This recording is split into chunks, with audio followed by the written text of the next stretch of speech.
झील में अपनी शराब धोने के बाद महिला नाव पर चढ़ने की कोशिश कर रही थी, लेकिन उसके हाथ इतने मुलायम थे कि वह चढ़ नहीं पा रही थी। इसलिए वह सिर्फ पेजर पर चिल्ला ही सकती थी। जो आदमी उसका स्वागत करने आया था, उसने विनम्रता से महिला के पतले कपड़ों से अपना सिर फेर लिया और थोड़ा नाराज हो गया। क्या वह बदसूरत थी? उसने जल्दी सोने का फैसला किया। आखिरकार वह महिला एक अमीर परिवार की बेटी थी, उसकी पहुंच से बहुत दूर। लेकिन आधी रात को तेज बारिश होने लगी।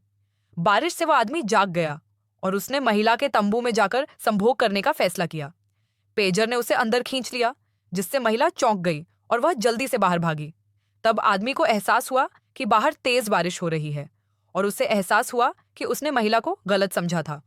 आखिरकार वह उसकी रक्षक थी। यह जगह एक शक्तिशाली और निर्दयी महिला के सामने है। एक आदमी के रिश्तेदारों को सेना ने मार डाला।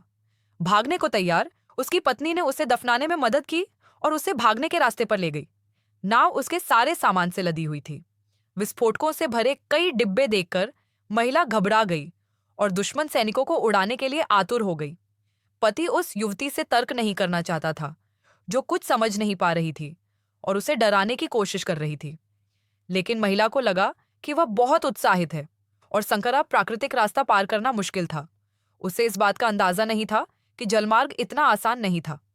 जल्द ही वे नदी के एक ढलान वाले हिस्से पर पहुंच गए।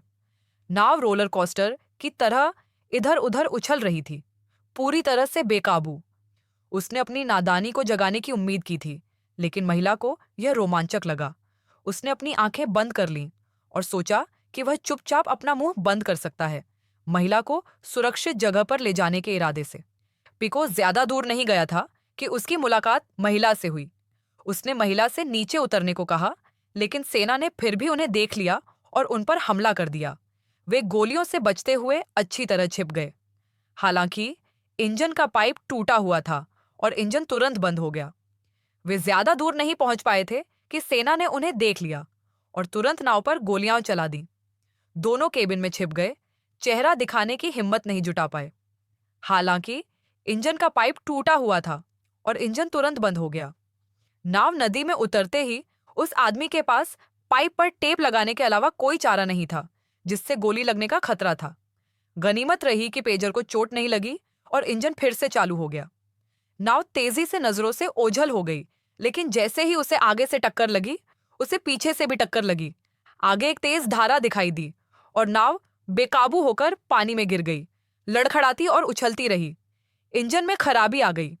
पेजर ने उसे ठीक करने की बहुत कोशिश की, लेकिन एक बड़ी लहर ने उसे लगभग पलट दिया। गनीमत रही कि दोनों आदमी बच गए और उन्होंने उत्साह में पुलिस को फोन किया। अचानक वे दोनों घबरा गए। उनके भीतर भावनाओं की एक लहर उमड़ पड़ी और अनजाने में हुई टक्कर भी अकथनीय दर्द देती थी। भागने की राह पर कौन जानता था कि कल क्या होगा। वे दोनों बहुत ही सलीके से साथ आ गए थे, लेकिन 2 मिनट के भीतर ही एक बड़ा संकट आ गया। उनके आगे बह रही धारा अचानक एक छोटे से बेड़ा में बदल गई। उनकी अच्छी बात बस इतनी थी कि नाव पलटी नहीं थी, लेकिन जोरदार टक्कर ने उसे क्षतिग्रस्त कर दिया था।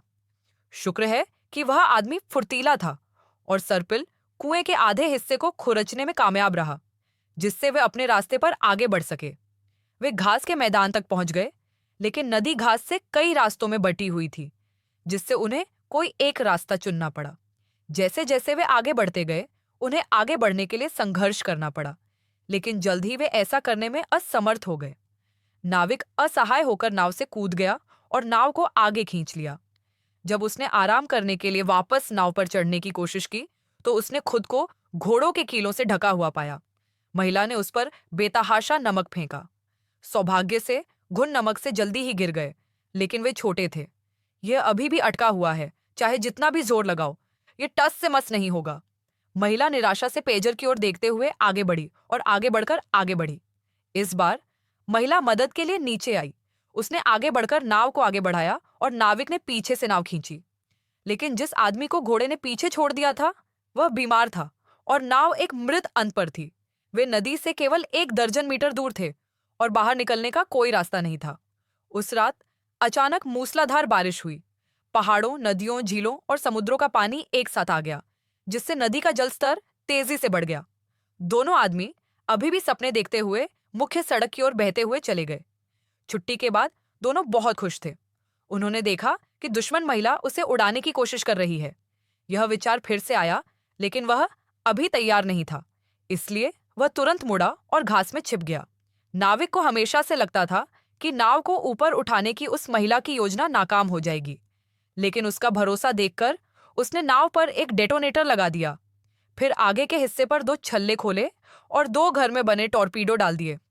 मूनलाइट परिवार की शक्ति का फायदा उठाकर उन्हें एक तूफान का सामना करना पड़ा। नाव नदी में लड़खड़ा रही थी और पियाओ के पास पहुंचने से पहले ही पलट गई।